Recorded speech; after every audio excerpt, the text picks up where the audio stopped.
अस्सलाम वालेकुम viewers, welcome preview review channel के ऊपर कैसी तेरी खुदगर्जी की एपिसोड नंबर 20 का रिव्यू लेकर आया हूं आप लोगों के लिए। और मैं बताने जा रहा हूं कि आइंदा इस ड्रामे में क्या कुछ होने वाला है।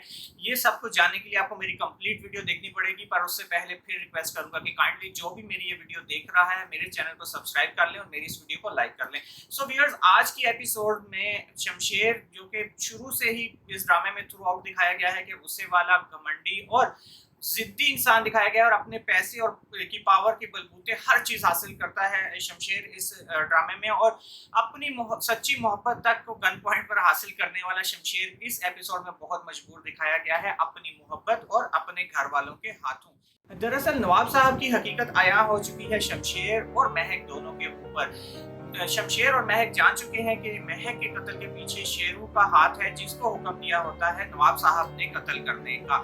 ये सब कुछ जानने के बाद शमशेर बहुत ज्यादा गुस्से में आ जाता है। ना सिर्फ शमशेर बल्कि महक भी बहुत गुस्से में आती है और नाराज होकर घर आ जाती है। जहां पर शमशेर उसके पास पहुंचता है तो महक को भी आज अपने दिल की भड़ास निकालने का पूरा मौका मिलता है और उसके ऊपर बहुत गुस्सा करती है और कहती है कि मैं एक मिडिल क्लास घराने से ताल्लुक रखती हूँ, इसलिए तुमने और तुम्हारी फैमिली ने हमारे साथ ये रवैया रखा। तो शमशेर उसको समझाने की नाकाम कोशिश करता है और कहता है कि मैं इस बात को जानने के बाद कि अगर वाकई ही मेरे पापा ने ऐसा किया तो मेरे पापा तुमसे भी माफी मांगेंगे और तुम्हारे घर वालों से भी माफी मांगेंगे। तो महक कहती है कि ऐसा कुछ भी नहीं होगा, आपका गुस्सा सिर्फ मेरे ऊपर होता है, अपने घर वालों के ऊपर नहीं।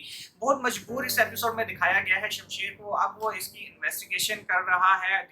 वो अपने बड़े भाई से भी पूछता है कि अगर इसके पीछे बाबा का हाथ वाकई हुआ तो फिर मेरे से बुरा कोई नहीं होगा। तो उसका बड़ा भाई कहता है कि देखो, मैं बाबा के सारे बिजनेस मामलात को और दूसरे मामलात को देखता हूं, पर हमने कभी भी किसी को जान से मारने की कोशिश नहीं की। यहाँ पर दारा को दिखाया गया है कि वो अपने छोटे भाई को कन्विंस करने की कोशिश करता है। दरअसल दारा भी असल हकीकत को नहीं जानता होता।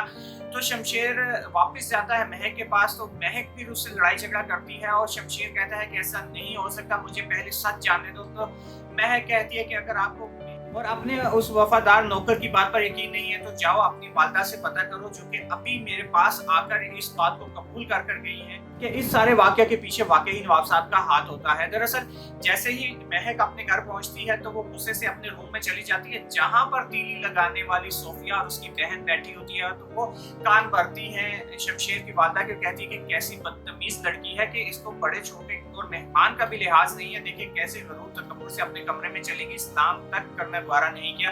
तो गुस्से से शमशेर की वालदा महक के पास पहुंचती, तो महक आगे से उनका जवाब गुस्से से ही देती है और कहती है कि मैं सब हकीकत जान चुकी हूँ और ये भी जान चुकी हूँ कि ये सब करने में के पीछे नवाब साहब का हाथ है और आप ये बात भी जानते हैं। तो शमशेर की वालदा वहां पर एग्री कर लेती है, कहती है कि देखो, मैं पूरी कोशिश करूंगी कि तुम्हारे साथ और तुम्हारे घर वालों के साथ सारे मामला बेहतर हो जाएं, नॉर्मल हो जाएं, पर मेरे से तुम एक वादा करो कि तुम ये सारी बात मेरे बेटे शमशेर को नहीं बताओगी। तो महक कहती है कि शमशेर भी ये सारी बात जान चुका है। यहाँ पर एक थप्पड़ पड़ते पड़ते रह गया महक को, जब वो कहती है कि नवाब साहब को तो जेल में होना चाहिए था। मजीद ये दिखाया गया है कि शमशेर जब पहुंचता है अपनी वालदा के पास तो अपने वालदा डिनाई कर देती है, टोटली कहती है कि मुझसे ही कहते थे तुम्हारे पापा के ये मिडिल क्लास लड़कियां ऐसी ही होती हैं, मोहब्बत का जाल फेंक कर अमीरजादों को फंसाती हैं और फिर ब्लैकमेल करती हैं। तो शमशेर अपनी वालदा का हाथ अपने सर पर रखकर कहता है, आप कसम खाएं कि इसके पीछे मेरे पापा का हाथ नहीं है। तो उसकी वालदा रिजेक्ट कर देती है कसम खाने से और मना कर देती है। तब शमशेर वहां पर निकालता है पिस्तौल और कहता है कि अब मुझे सच बताएं। तो उसकी वालदा इकरार कर लेती है कि हाँ, इसके पीछे तुम्हारे वालिद का ही हाथ था। दूसरी जानब निदा का एक रिश्ता आता है उसके घर पर, जो कि लड़का बाहर दुबई में वेल सेटल्ड होता है। निदा भी बहुत खुश दिखाई दे रही होती है, पर इनके ऊपर पहाड़ गम का ओसन गिरता है जब लड़का महक की तस्वीर देखकर महक के वाले से पूछता है कि ये लड़की कौन है। तो वो कहते हैं कि ये निदा की बड़ी बहन है। तो वहां पर इस हकीकत को जानने के बाद वो लड़का और उसकी माँ उनकी बेइज्जती करके वहां से चले जाते हैं। ना सिर्फ वो बल्कि वो रिश्ता कराने वाली एम्बुलेंस, यानी कि रिश्ता लाने वाली औरत भी उनकी बेइज्जती करके जाती है कि आप अपने बैकग्राउंड का तो मुझे बता देती, ऐसे इज्जतदार लड़के मैं आपके घर लेकर उनका टाइम तो ना जाया करती। वहां पर थोड़ा सा इमोशनल दिखाया गया है कि निदा के वालिद कहते हैं कि जिनकी बहनों के ऐसे चर्चे हों और उनकी जिंदगी बर्बाद कर दी जाए और दुनिया सब जानती हो, तो ऐसी लड़कियों के रिश्ते भी बहुत मुश्किल से होते हैं। तो यहाँ पर एहसन कहता है कि ताया जान, मैं निदा से शादी करने के लिए तैयार हूँ। तो वहां पर एहसन की वालिदा बहुत गुस्से का इजहार करती है और कहती है तुम्हारा दिमाग खराब हो गया है। और दरअसल वो नहीं चाहती कि निदा से एहसन की शादी हो, पर एहसन इस दफा पक्का दिखाया गया है। पर मैं यहाँ पर आपको बता दूं कि इन दोनों की शादी नहीं होगी। तो व्यूअर्स एपिसोड नंबर 20 में तो ये सब कुछ दिखाएगा। मैं आपको बताता हूँ कि एपिसोड नंबर 21 और आइंदा आने वाली 7 में क्या होगा।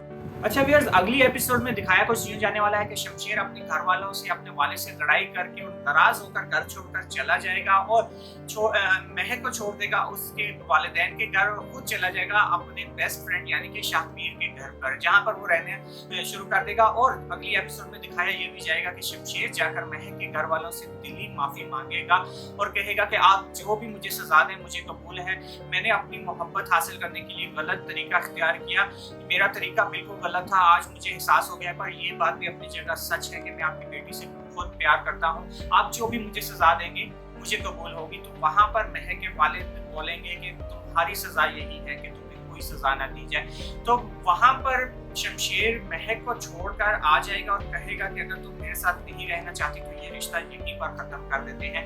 दूसरी जानिब नवाब साहब अपने गरूर, तकब्बुर और अना के अंदर आकर शमशेर के तमाम बैंक बैलेंस और उसके क्रेडिट कार्ड्स को करा देंगे ब्लॉक। और शमशेर को अब गरीब दिखाया जाएगा। शमशेर अब बाइक के ऊपर घुमा करेगा और शमशेर को अब दुनिया के ताने भी बर्दाश्त करने पड़ेंगे, जिसमें एहसन भी टॉप पे होगा, आगे आगे होगा। और वो उसको ताना देता हुआ दिखाया गया है कि वो उसको कह रहा है कि एकदम तुम अर्श से फर्श पर आ गए हो, एकदम ना अब तुम्हारे पास प्राडो है, ना बड़ी गाड़ियां हैं और ना ही तुम्हारे सिक्योरिटी गार्ड्स हैं। तो इस सारे वाकये से कि शमशेर अपनी मोहब्बत को उसके घर छोड़ा है, ना सिर्फ घर छोड़ा है बल्कि उसको बोला कि अब तुम आजाद होकर तुम अलग होना चाहती हो तो मैं तुम्हें अलग करने के लिए तैयार हूँ। ये वाकया अपने घर वालों को छोड़कर आ गया। ये वाकया इस बात को तकवीत देता है कि शमशेर की इस ड्रामे में डेथ हो जाएगी। मैंने इस पे एक वीडियो बनाई है, ये ऊपर आई बटन पे उसका लिंक आ रहा होगा, आप जाकर देख भी सकते हैं। सो व्यूअर्स मिलते हैं नेक्स्ट वीडियो में, तब तक के लिए मुझे दीजिए इजाजत। और अगर वीडियो अच्छी लगी हो तो प्लीज सब्सक्राइब कर लेना और मेरी वीडियो को लाइक कर देना। थैंक्स फॉर वॉचिंग, मिलते हैं अगली वीडियो में। अल्लाह हाफिज़।